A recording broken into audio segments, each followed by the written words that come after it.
అంతేనా? రావణని ఊపాధి చట్టం కింద అరెస్ట్ చేసినట్టుగా తెలుసుకోవాలి. అరెస్ట్ వాళ్ళు పెట్టేశారు. అతను చేసిన పని ఏంటి? గతంలో పవన్ కళ్యాణ్ ప్రతిపక్షం ఉన్నప్పుడు ఏమి మాట్లాడాడు అదే డైలాగ్ చెప్పాడు. ఇంకొక పుల్లు బాల తర్వాత ఆయన చెప్పు చూపించాడు, కామన్ చెప్పు చూపించలేదు. అయితే ఈయన దీనిపైన రకరకాల పోలీస్ స్టేషన్లో కేసులు పెట్టారు. అరెస్ట్ చేశారు, జైల్లో పెట్టారు. మళ్ళీ బెయిల్ వస్తే మళ్ళీ అరెస్ట్ చేస్తారు.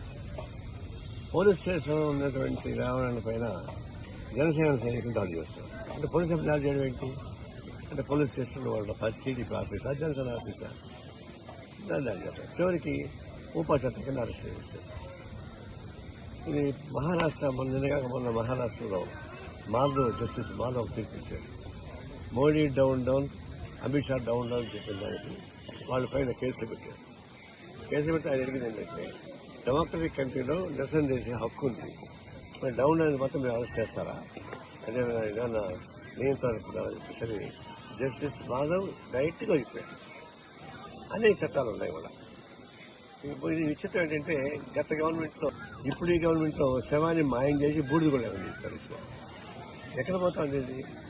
ఏ ప్రభుత్వాలు వచ్చా కూడా పోలీసులు ఉపయోగించి వాళ్ళ ప్రత్యర్థులు ఏం కాదు చేసే పని చంపేయడం, దోర్జన్యం చేయడం, వ్యవసాయానికి ఉద్దేశం వెళ్లకుండా బూడిద చేసుకోవాలని, చివరికి బూడిద కావాలని కూడా నీలా కొనుక్కోవడం, ఇవన్నీ చూస్తుంటే రాజకీయ వ్యవస్థలో ఒక అరాచకం వస్తాం.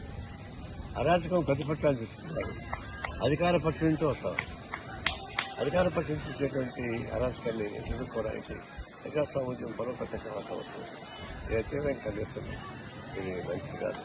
దీనిపైన చట్టపరమైన చర్యలు తీసుకోవాలి తప్ప, రాజ్యాంగాన్ని కాపాడుకోవాలి తప్ప, రాజ్యాంగ వ్యతిరేక, న్యాయ వ్యవస్థ వ్యతిరేక పనులు రాష్ట్ర ప్రభుత్వం చేయడానికి నేను అనుకుంటున్నాను.